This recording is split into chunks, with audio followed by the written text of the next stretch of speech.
There are people who get jumped out in the woods, but the thing is, the woods are where you go also to have adventures, have childish fun, but also fuck. Good point. And I know that from not experience, mother. Oh, I know that's experience. My mother watches this, I hope she doesn't.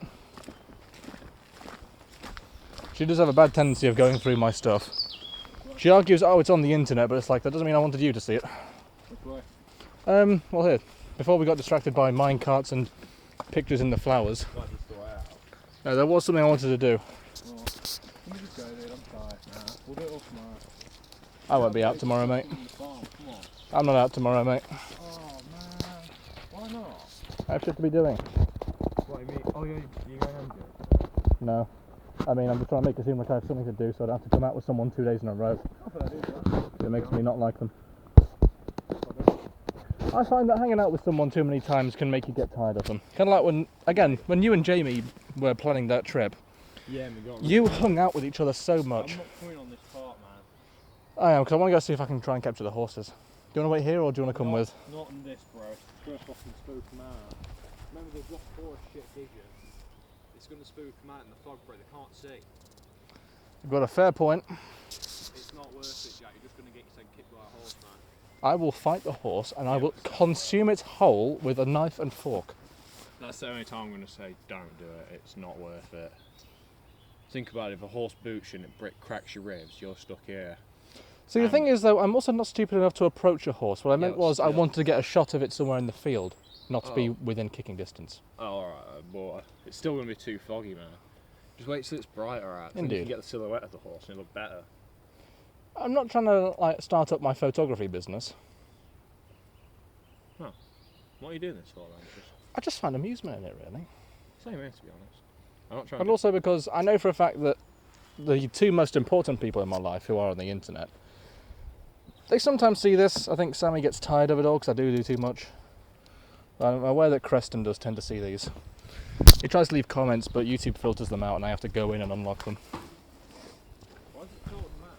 I don't quite understand why it does it. So I don't even get notified for any of the comments. If I want them, I have to go looking. And plus, still, if the horse just sees a silhouetted figure... I don't think horses are spooked as well as humans that way. In the sort of, ooh, there's a thing in the fog. Yeah, but Speaking of things in the fog, are we doing anything for Halloween? Probably not. Because despite today, I noticed for years we only had fog on Halloween night. Yeah. Which was quite strange and not many people commented on it. But now it seems like we have fog more often. It's global warming, isn't it? And this is a swamp, so fog's natural crop. Oh, to be fair, we didn't even go into the swampy parts. Oh, fuck, you saw the rabbit? I didn't. I don't want to capture one. Capture one on here, I mean. I think that catching natural animals as a pet is cruel.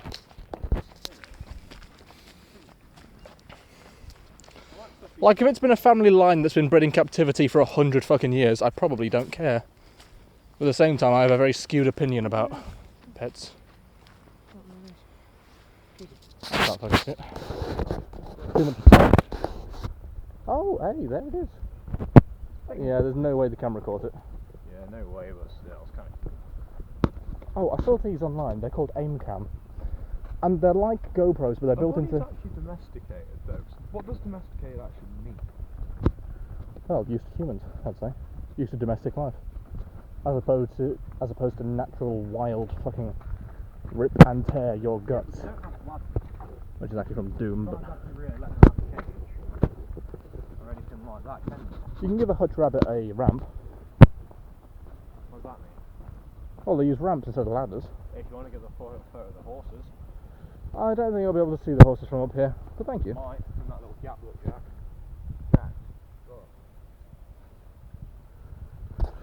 There you go, Tommy, this one's for the sage. You can get that. Oh, do you want me to actually get it? No, you can get that. I was about to say, I think I've taken enough fucking footage today. Of the horse. None of it I'll even upload either. That is good shot. Hey, look at that. Told you. Can't see it. Save it for perfect moment, bro. Well, Son. we don't know it's mother and son. We don't know what genders are. You see him? Oh dear, no. Nah, who's spooking them? Tommy, if I gave you 20p, would you eat some of that gorse? No. Because I've actually been told that gorse flowers taste like coconut. Alright, let's start walking. Come on. You Indeed. Let's start walking. Let's go. Indeed. Nice ones. You know, if I get a proper camera, do you want to come down here and start filming? No. Why not? It's a kind offer, but I feel like this is something I should stop doing. What? It gains me nothing. It's just something to do while I'm doing it, because I do this on my own. And the thing is, I kind of feel like I should be sharing it, because British countryside is something that a lot of people miss out on in the world. And it is romanticised a lot, especially in like Beatrix Potter's works and a lot of things really. And so few people get to actually enjoy it. I mean, look at this. To us, fog, oak trees, pigeons and actual poisonous flowers is quite commonplace. We're used to this. But a lot of people don't get it. I mean, think about it, waking up in a concrete jungle. I'd fucking hate it. I couldn't live city life. It's why I'd like to move up to Oxfordshire at some point in my life. Why's that? Just 'cause of the wood. Woodlands and the rivers, plus, you know, wind in the willows holds a special place in my heart. Oh. Fuck off. No, if I do it, I will rip out your tonsils. no, I rate that. Come on, bro. Yeet. That's like a race. What, were you a fan of Wind in the Willows? Never read it. Not even seen the animations? Wait, is it animation or a book? It's books that were adapted to animations. Well, like I think I've heard the book, but I've never read it. like Watership Down, or like The Plague Dogs. Although The Plague Dogs you should never ever read or watch, because it's just so depressing, it's stupid. What is the plague look like? Because I've heard of it. A large dog and a smaller Jack Russell type dog, like a black lab and a Jack Russell. They escape a laboratory where they're being tested on, and it's actually up in Wales. It's a real location, which is kind of a bit shady.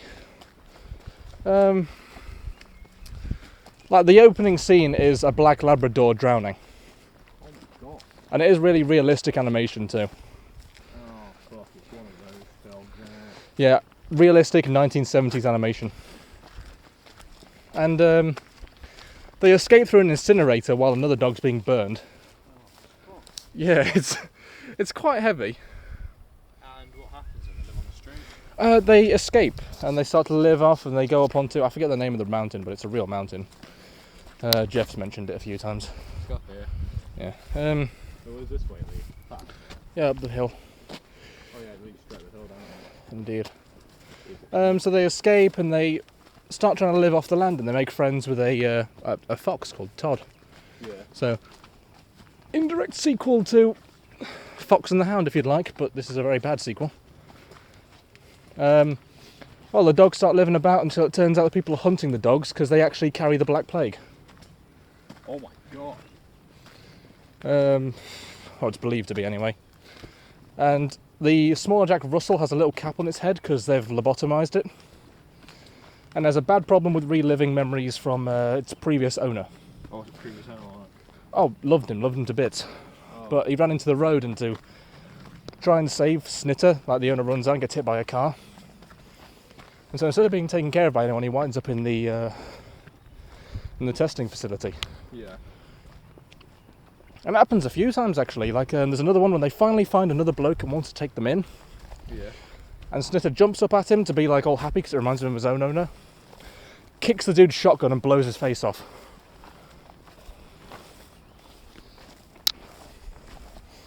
And since I imagine you're not going to watch it because it's not free on YouTube, this is soaking my legs. What about Putlocker? Well, eventually probably, but are you going to watch it? Probably, yeah. Well, I'll spoil it for you anyway. So if you're on YouTube watching this piece of shit video, enjoy.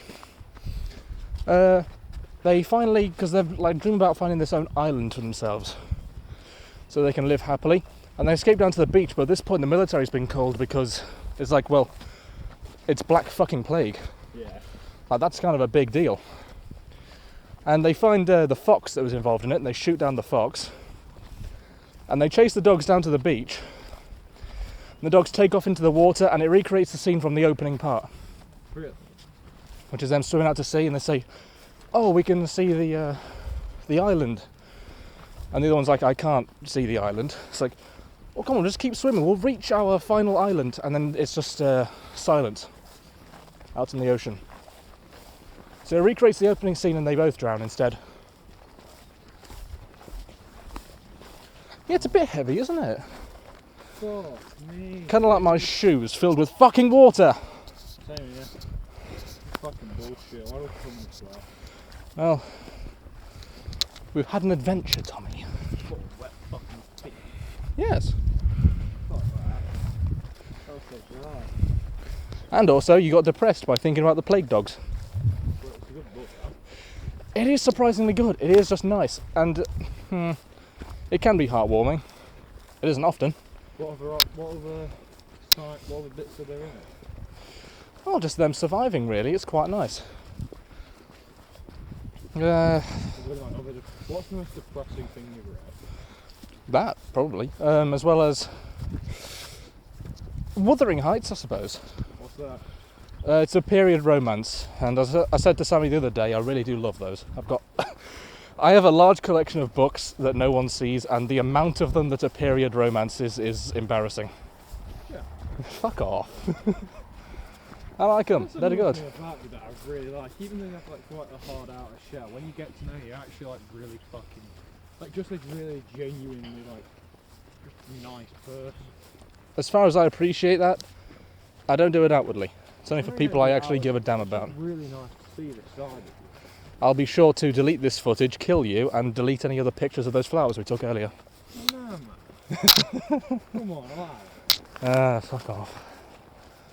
It's not my style. I like being the fucking big guy. You don't have to be the big guy. I'm not quite a dreadnought, but... I'll be the big guy. What about the same? Sports, weed, football, skateball. No, that's bro faggot.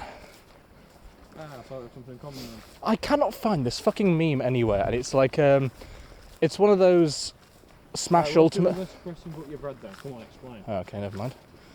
Oh, someone had some fun. You can always tell when someone's been laying about and fucking in these grasslands because you can see it. I don't know. Well, Wuthering Heights, I suppose, because it is lovely. It is a really nice book, but by God, is it dark. Oh, what is it? Oof. This is going to be a long one. Again, period drama. A young man comes to a house, because this is like in the late 17th century, I believe. Yeah. Or it might be late or early, I can't remember. It's either late 17th or early 17th, one of the two. Yeah, look, it's that sign you ruined, ass hat. And young lad arrives because he's said that, when the previous owner of this house dies, he might leave it to me instead because he needs someone to leave it to, and I'll become the master of the house. Because I guess that's how they worked back then. If they had no family to leave it to. They just leave it to the serf. Well, no, because he's not a servant. He comes from London, I think, or Oh. somewhere similar. Mr. Lockwood. And he arrives at the house, and it's quite a hostile situation. The actual owner, Mr. Heathcliff, very fucking angry man. Very angry, quite aggressive. But as the rest of the story is basically told through the nanny of the house. Oh, perfect. Yeah, so when it's because she tells Mr. Lockwood about what happened over various points in the story, and tells the past history of the house, Oh. like why Mr. Heathcliff has that house instead of the larger house that Mr. Lockwood is currently staying at. Who the young redhead girl is? I think she's redhead or blonde. I think it's blonde. I've forgotten because fucking hell, the ending was so insignificant. That gets told later. Her name's Catherine. Yeah. Um, Good stuff. yeah. Oh, her name's Some other big lad. No, that seriously, just her name is Catherine. That is fucking massive in the story. Really? Seriously, fucking hell. So yeah, she tells the story about like when she was a young girl, a nanny for the family, Yeah. and she was looking after a young girl called Catherine, blonde hair, and her brother. I forgot his name because he was an asshole anyway. Yeah. And the dad says, "I'm going over to Liverpool. You're both allowed something instead. You're both allowed a gift that I'll bring back." But when the dad returns, their items have either been lost or broken, but he's got a young lad under his coat. And he's found a little orphan boy out in the streets and he's decided to take him home. Yeah. And he calls him Heathcliff, which is just like a first name and surname, it just works for both. You can't do that these days. Yeah. Please enter your surname. Heathcliff. Was that actually his name? Well, no, it's just Heathcliff. Just the one word. I've taken to using it as my pseudonym, really. Not Heathcliff. No, Christopher Heathcliff, because Sammy, when she gets annoyed at me, she can't shout my name because it's not got enough syllables. So Christopher. Christopher. Yeah. And then Heathcliff, just because I quite liked the character up until towards the end. And then it's like, well, it's too late for me to change this now. Well, what's her significance in the story? What, Catherine? Yeah.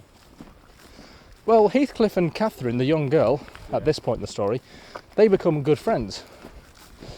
And then they become really good friends, and it goes through as them getting older, and then at some point Heathcliff disappears. He goes off. But he returns after the father has died, which I believe happens before he leaves anyway, but the father's died. Catherine at this point has already fallen in love with the other brother and sister who's down at the other house nearby, the Grange. That's why he don't do that. Yeah, but now he's returned a proper man. And he's rich. They don't know where he's... The fucking money thing is really annoying. Why? Because they don't touch up on where he's got it. And the nanny, she actually just says... I think she hints that he might have sold his soul to the devil, but I don't think they actually use supernatural things in the story. Oh yeah, they're all like religious. Except Heathcliff. Are you okay? Yeah, just that. So they do that. He comes back and he buys... Because Catherine's brother owns Wuthering Heights, the house where he grew up, Heathcliff. Yeah. And now the dad's died. And since Catherine has moved and become married to Edgar Linton down at Thrushcross Grange, Heathcliff tries to visit her many times. But at this point, Catherine is now carrying Edgar's child. Oh. And it starts to cause a lot of stress for her because, of course, she wants him back. But he can't. But Yeah. And but Edgar hates him for punching him, I think. No, he didn't punch him. He threw hot applesauce at his face when he was a kid. Why? I think they were just being rude house guests.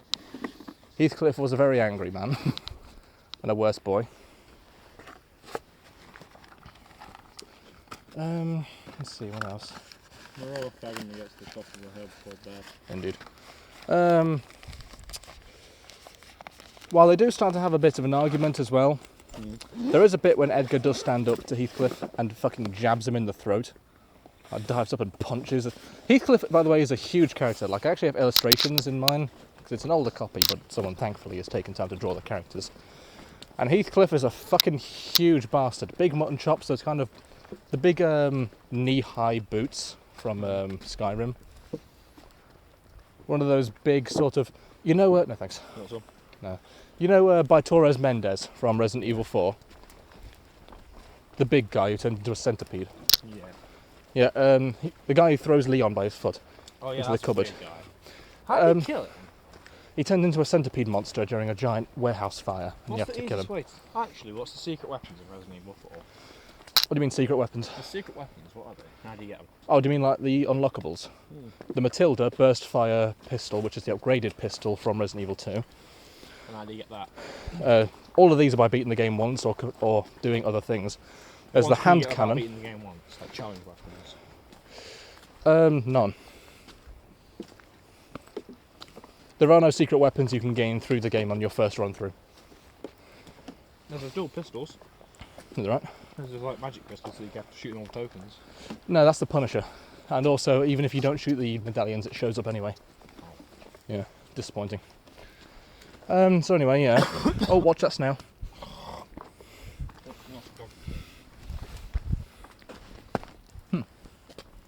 Thank you for warning me before I picked it up. So anyway, so Catherine is now at this point carrying Edgar's child, and because of all the stress that's going on, Heathcliff has to wait outside, and Nellie, the housekeeper who's been telling the story, she is living with Catherine. So she's trying to help him out as well. She's trying to say, just wait on the grounds, we'll inform you what happens. And Catherine dies in childbirth a few hours later. And she was really important to the story as well for a long time. If it helps though, she was kind of like Kara from Undertale, quite horrid. Really? Not evil, but just A dick. she can't help it. She's just who she was. Watch this long line of snails, like an ant. One, A step post now. 2, 3. God damn it, Tommy. The child is called Catherine. There's a bin right there. I just saw the SOS and threw it and scared me. So the kid's called Catherine. It's a little girl. She shares a lot of traits with Mother. her dad and her mother. Because of course Edgar Linton being quite fair, blonde, quite dainty. Ponce. Absolute ponce. Like the posh twat pants. Kind of, but he was very caring. He really did care about Catherine. Oh. I'm so out of breath after all those hills. Let's see what else. So Heathcliff decides that through this child, when Edgar Linton dies, as revenge for him, he blames Edgar for her death. As his way of revenge, what he'll do is try and make sure that Edgar's family instead suffers and works towards gaining inheritance to that house, which he did while Catherine was alive. He married Edgar's sister. Oh. And because she realised then it was a really big mistake, she runs away from him and winds up having a kid in secret, but she dies soon after and leaves Heathcliff with a son. But the son is taken after his mother and is quite dainty compared to his very hard father. And so he hates him. He hates his own son. It's quite saddening, really, because the kid goes from being quite faint to being really, really spoiled and being a little brat. And he also proper like throwing himself onto the floor, even though he's very, very, very ill. Really? Has brittle bones, and he winds up dying. Who does? The kid. He dies. Yeah, after Heathcliff forces him and Catherine's daughter Catherine to get married. Oh my god. Yeah. So that way, when the son dies, the property is then left to Heathcliff, because they were too young for her to own the house herself. So this was all a ruse for him to get it. Well, it goes on way longer than that. Then it goes on to what happens with Catherine and all the story with all the other characters. And I will spoil it in the end. It turns out that Catherine has actually been haunting people. Because quite early in the story, Mr. Lockwood, the guy who's been having these stories told to him, he's visited by a ghost while he's staying at Wuthering Heights. Who has blonde hair. Yeah, it's Catherine. She says, "It's me, I've come home, let me in." And he goes, "I'll never let you in, not in certain years." She goes, "It has been 20 years. And she does it more spookily, but I find it funny. Yeah. And it turns out Heathcliff's being haunted by her. Why? Well, they were very close. And so eventually, what he does, it's not properly explored. He goes out into the moors, because they live out in the moors of England. What's that? The moors, you know, kind of like bogland, but with forests and that. Well, they proper. Heathcliff finds a ghost. He becomes completely shocked by it, but he enters a sort of happy delirium knowing there's something waiting for him. And he winds up committing suicide in a way I won't tell you. Well, where does he do it? Come on, Nah. tell me. It's so disappointing. Like, I kept hinting at him having pistols, and I was expecting him to blow his fucking brains out. What was he doing? Just hung himself. He starves himself and freezes himself to death, because this is back in the 17th century, of course, so cold weather basically meant death. In Catherine's old bedroom, which is actually explored in the early parts, that Catherine had written on the wall when she was actually deciding on whether or not to marry Heathcliff or Linton. And so it's like she's written on her name like Catherine Earnshaw, her official name, then Catherine Heathcliff or Catherine Linton. But of course Heathcliff leaves partway through the story, and so she's left only with Linton. Fuck. It's quite an interesting story. By the end though, it's hinted that young Catherine now likes Mr. Lockwood, the main character of the story. Oh. And so they think, oh, well, maybe they're going to get married. But he has to leave. And he leaves back for London. But then quite towards the end, he comes back. And he thinks, I'm going to make this right. I've already broken one girl's heart by not marrying her.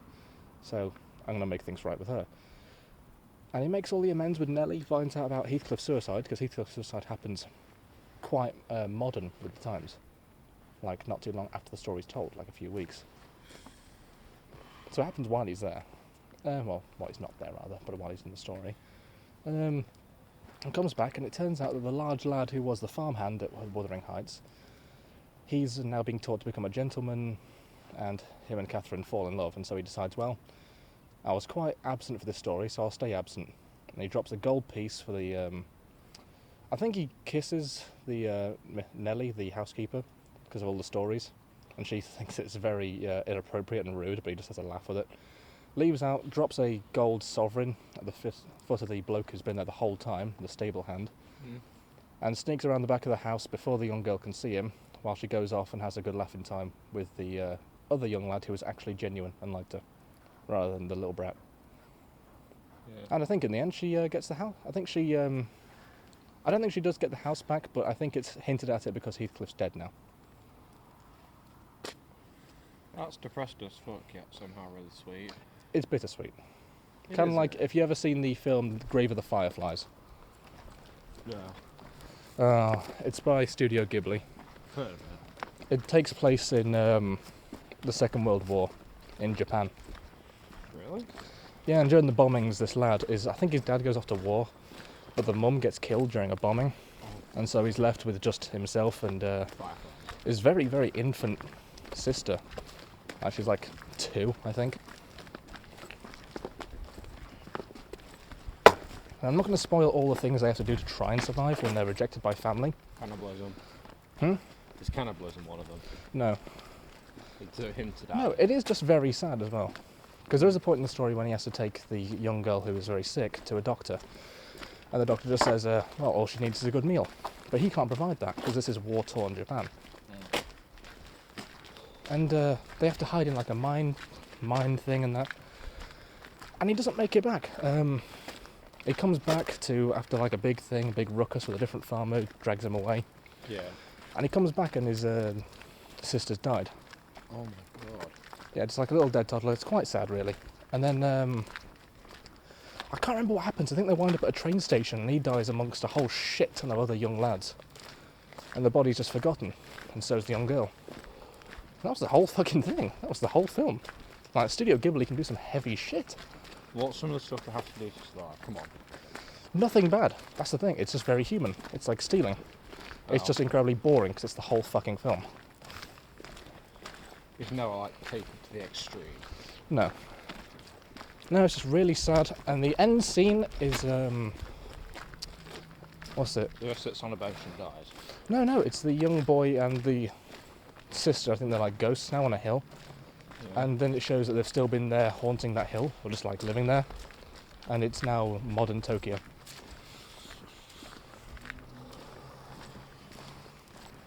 Yeah, you'd think from the people who made Spirited Away, they wouldn't have made something that depressing. Shit, what other depressing shit? Come on. Why do you want more of these? It's entertaining to listen to you talk about that. Thank you. Watership Down. Right, let's work about that all day. Come on. I know, because I like it. Rabbits. Lay it on me. Come on. Also, because my friend made me have to do half of his fucking assignment for him. Right. I don't mind, but God, it was taxing. I like helping people, but Jesus fucking Christ, man, I was losing the will to live. What is it then? Come on. Hit me up. Hit me with it. A group of rabbits. One of them starts to tell the future and predicts nothing but violence. So they decide to leave their warren. It's a very English 1970s animation made by the same guy who made the Plague Dogs. Oh shit. Yeah, same guy. And also Watership Down is real. It's a real place. I think they're bulldozing it for council houses though soon. Fuck's sake. And Richard Adams has died of old age. Right, come on, quick. Quick fire. So the rabbits, they have to leave their warren and they go on a massive journey. And it is really dark, like when they run into a different rabbit that stayed at the warren, and how humans came and filled in the holes and they were all suffocating in the warrens. Oh my god. They try to find all these new places, getting shot at by farmers, getting picked off by wild animals. They finally find their paradise, but they've got no women because all the females have died at this point. So they find a bunch of hutch rabbits that have a run-in with basically bunny Nazis. What? Yeah, they call themselves Ephrafa. And they're fucking really, really hostile, hating and controlling rabbits, led by one big one, real fat one. Hinted to be Hitler. General Woundwort. And he's really fat in the original, but like in the remake BBC did recently, he's like oddly charismatic. Like basically, Benny. no, I'm trying to think, who's that fucking big-nosed guy from the end of James and the Giant Peach? The guy with the little bag of glowing green pasta. I don't know. Because it's that guy, and I've forgotten his name, Peter something. Pete something. Yeah. Oh, Pete Postlethwaite. Oh, yeah, that's it. He's like evil Pete Postlethwaite. Oh. Well, what continues on anyway? How depressing did it get? Well, other than shit tons of death. Well, the rabbits die. And they finally make it to their dream one, which is Watership Down, a big oak tree on top of a hill.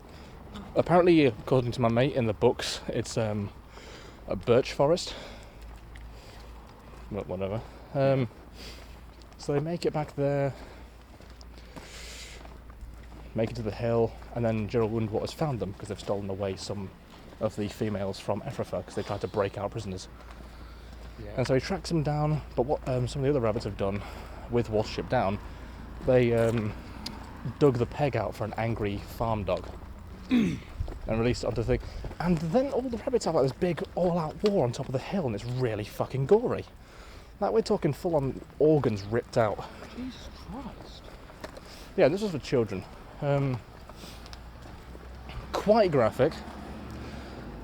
And there is even quite a little heartwarming scene, which is all the predictions are made by the runt, Fiver. And the leader of this soon-to-be Watership Down is Hazel. And there's a bit when Hazel gets shot by a farmer. Oh my god.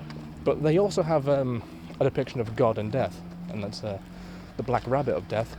And Hazel actually winds up having an encounter with him. What is it? Well, just a black rabbit. And they dance through a field, and all this really beautiful cinematography. You can find it on YouTube. I'll send it to you later if you'd like. Two Bright Eyes by Art Garfunkel. And instead of killing Hazel, the brother, the black rabbit leads Fiver to him. And so they survive for that. But the end scene, we don't know what happens to Fiver, we don't know what happens to anything else. It's Watership Down has thrived, it's loads of kids, and they're all happy out in the sunshine. And Hazel's very old at this point. And he lays down, and the black rabbit finally speaks to him and says, "I'd like you to be a part of my warren now." And he dies and passes on. Shit. And like the final scene is just Hazel laying down and doing his last breaths, and then his spirit jumps out and dances through the sky. What's the thing you ever read? Last one, like genuinely like the most depressing, like fuck. Ooh, really depressing. I can't think because the best ones I've already done now. I think Watch Dogs, that was really depressing. What's Watch Dogs? The video game. That's shit. If you actually play through it, it's so depressing. Soda depressing. I know, I hate you too. When the Wind Blows. What's that? A very old English film with an English couple during the Second World War. That in order to keep people calm, the British government had, this is actually real, the British government had issued things like, oh, if there's a bomb, just hide under your table, like maybe have a den, you know, just like make a barricade in the corner out of doors and pillows, to make people think that the war, it wouldn't be that bad, because they figured, oh, it won't ever happen, just make it seem like it's not that bad. But in When the Wind Blows, it does happen, and it's a nuclear warhead. And the old couple do everything they've been told to, and of course it doesn't fucking work. And it shows them just trying to adjust to real life again. They're like, the milk hasn't arrived. We can't just go out there. And they do actually, the rest of the film is just them slowly dying of radiation poisoning. Yeah. That was the whole fucking thing. But like how radiation poison do they get? Quite bad. Well, to the point of death. Quite bad. Like skin starts to melt. That doesn't happen. That happens in RoboCop. Oh, it starts. What happens with radiation poisoning then? Like, it just rearranges your fucking molecules, I think. It causes dizziness, sickness, then your body can't actually defend itself anymore. Your skin doesn't fall off and you don't become a ghoul. that'd be cool if you did that. Smooth skin. Become the first ghouls. Oh, I'd hate that because they live for so long. They don't actually though. You know, in Fallout 3, that one ghoul who has that wig? Yeah. I'm the only ghoul who cares about how they look. Hey, Smoothskin, do you want a haircut? Yeah, one of the only ghouls who cares about how they look. Raoul. Hey there, Smoothskin. Oh, I love My Raoul. sister is dead. Cowboy time. I never actually had Raoul as a follower. He's Thank you. honestly the best follower. I remember leaving him locked up, Mate, and while he his was gone, I went to story- his house and stole all of his shit. This story is better pressing though, to be fair. I think Veronica's the worst. With Christine. What is actually Is it Veronica's Christine? story? Oh, it's too fucking long. It's so long. It ties into Christine, who is the mute girl from What is Dead it Money. then, like? Lesbian murder, genocide, separation, depression. Explain in 5 minutes. Can't do it. I just want to go home. I love it. I know the basics, like she went out with this girl, but then the girl left. Or she was forced to. And she Why? winds up in Dead Money. Why? I don't know. Well, I do know, but I just can't be asked. Didn't fucking Ulysses end up in Dead Money though, as well? No, he's hinted at. Like he ended up meeting her, did he? Oh, no, he met her in Old World Blues. Really? Yeah. Shit. I love Ulysses. Ulysses and Joshua Graham's voice actors. Fucking hell. Joshua Graham is the guy who got thrown into the pit then, isn't Yeah. Well, Grand Canyon. It's quite a pit, that one. he? He was set on fire and thrown into the Grand Canyon, and he survived. Can you actually kill him then? You can, but it's quite a fucking gauntlet, because he is one hell of a man. And you get nothing for killing him. Don't even get his mask. No, his masks and bandages are unobtainable. Oh. You can only get, like, the jeans and That's still pretty cool then. snakeskin shoes, the What's the damage resistance? ammo vest. I think 15. That's still pretty good. It is pretty good for an item of clothing. I like the wide-brimmed Orthodox Jew hat you can get from that same DLC, though. I need to actually play the DLCs. I never played Old Money. Play Honest Hearts. Honest Arts. Which one's the first one? I think the first DLC was Honest Hearts. Isn't the Happy Caravan Trail thingy? Yeah. I'm Jed Masterson. Hey guys, I'm Jed Masterson. It's the first thing you hear as soon as you turn on that fucking radio, and it's so loud. It's sick though, isn't it, when you first hear it? There's no intro better than Fallout 3 though, is the walking out from the vault for the first time, your eyes I adjusting don't to know. light. The thing is, though, the eyes adjustment to light doesn't actually happen on the Xbox 360 version. On the PS3 version, it's so sick though, 'cause it literally is like you come out, like literally... It doesn't happen on the 360 version. flashes. It upsets me so much because it doesn't You happen. open the door, you come out for a second, you just get a massive flash like a flashbang, then you just see the silhouette of the fucking Washington Monument and the fucking, what's it called, ruins of DC, and literally seeing an overlook, just get an overlook of the whole fucking thing. It's the greatest way to introduce something. Do you know what I kind of liked about And New the Vegas? nuke and Megaton though when you get hit with the shockwave. That too, but I never did it. I've got a theory about fucking Fallout. Oh, that reminds me. I was telling... everyone has evolved slightly from radiation, because if you actually look into most of the signs, it says you would reach max radiation poison within 0.5 seconds. So I've got a theory everyone is slightly irradiated.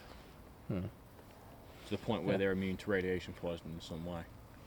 Probably, but also here's the thing though.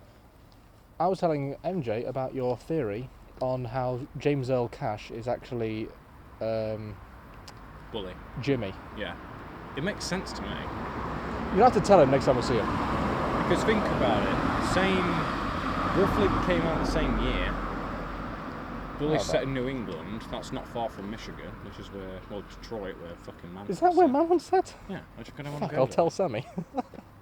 He's not set, no, it's set in Detroit. No, it's set in Carcer City. Which is in Detroit. Oh, it's fictional.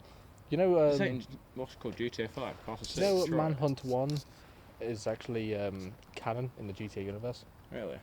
Because in San Andreas you can hear advertisements for Carcer City. What's Same that? as at the end of Manhunt 2, the main character, he walks away to San Fierro with his new identity. What's his new identity? You can't read it, it's too odd HD. Oh, I showed MJ what Manhunt 2 is like. I showed him because I loaded up a save when I was in mid-game. And I was like, hold on here, I've got a Desert Eagle, watch me shoot this guy. And he goes, Blew his fucking head off. like all the bits of his face flying out, the brain sticking to the wall, and he goes, fucking hell! Sorry, why was this game banned again? And I went, I can't think why. It was well sick though, wasn't To be honest, it's got the best headshot mechanics of any video game. it? When you hit them in the head, they're just dead. Well, I mean, and parts fly out. Yeah. Because while in Manhunt 1, you may have seen that doesn't work with the pistol. It works with the baseball bat though. If you knock someone's head, it smacks the brain into a ball. I never used the baseball bat, I'll have to do that. I think in I You don't can think make him kneel down and smack the brain to the wall. It's sick. I don't think there is a baseball bat in Manhunt 2. That's There is in the hedge, one there are things death like that's hedge like trimmers. completely censored though, like you can't see on any version. That's like That was with the pliers, and where you rip a bloke's bollocks off and then beat his head in with the pliers. However, me and MJ found last night, if you use the garrote wire and get the most violent one, you pull the garrote wire up between their legs and kind of saw it in and out and in and out and in and out, like up through the whole perineum and all that, and then pull the cord out, and while they're in pain hold it over, you pull it around their neck, put your knee on the top of their head and pull the cable until the cable snaps and all the blood just pours out of their neck. Yeah, and he was just, poor MJ was just sat there like, what the fuck? the fuck am I looking at? Anyway, sick, bro. Cool, It's yeah. probably see you tomorrow. Hopefully. Indeed. So Well, we'll see if I see you tomorrow. I probably won't want to. you better. If it's raining, no. Tell you what, can you just leave it till Sunday? Yeah, go on there. It gives me an excuse to not go to MJ's. Toodles.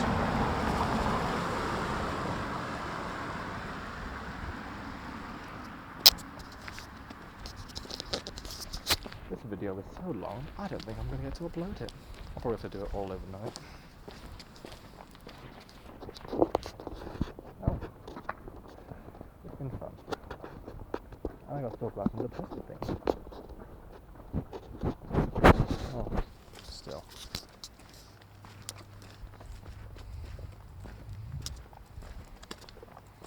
It's a long walk home. I still feel like a wilderness cooking talk freely in the street, which isn't something I do.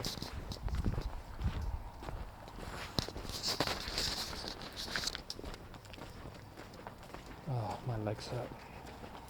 41 minutes. If anyone's made it this far in the fucking video, holy shit, tell me down in the comments, because fucking hell, you inhuman son of a gun. Like, Jesus Christ. If you've made it this far, you're a fucking god. Like, who watches these?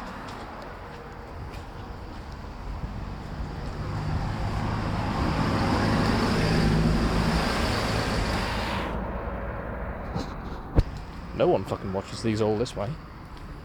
If you actually have, like I said, drop down a fucking comment and, I don't know, tell me what your favourite depressing story was. Go on, snail, off you go. I have a bad habit of moving snails closer to safety because I don't want people to step on them. I'll just start kicking that one.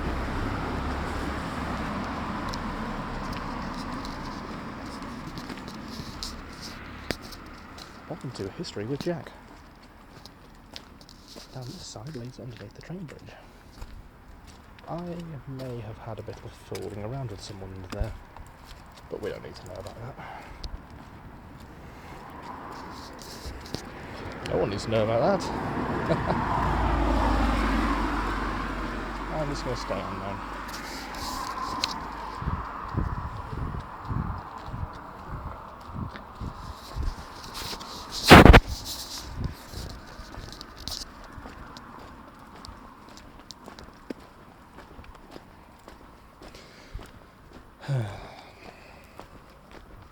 Man, it's been a long fucking day.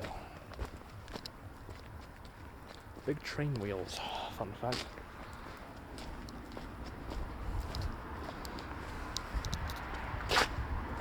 On the road again. What? I don't know if those are the lyrics, but hey, I'll try.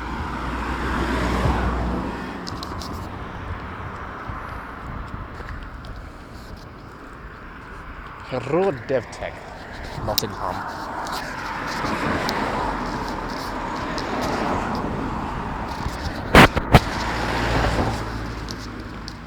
That little building over there is called the Wyvern, which is a two-legged, two-winged dragon, instead of four-legged dragons, which is an actual dragon. Don't know why it's called that, because it's shit.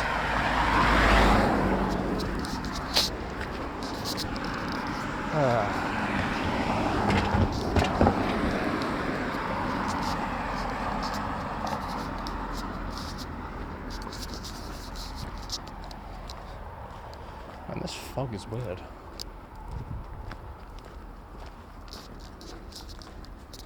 I think there's people coming, but we'll see what happens. want these shoes off. Oh, never mind, there's someone over there in the fog. Oh, weird.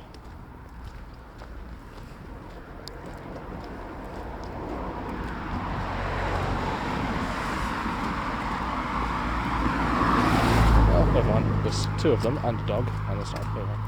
How kind.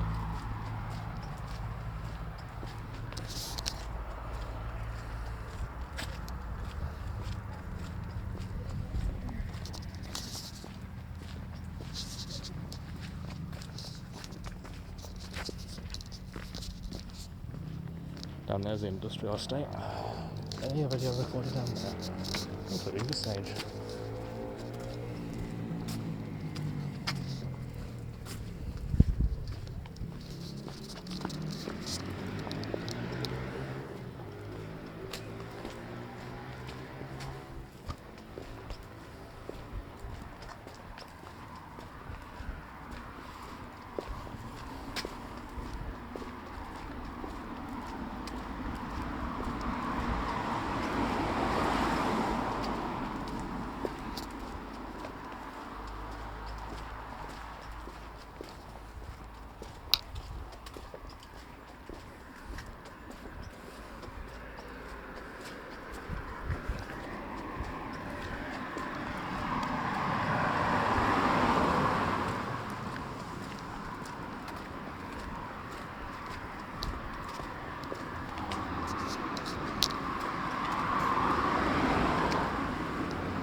Oh yeah.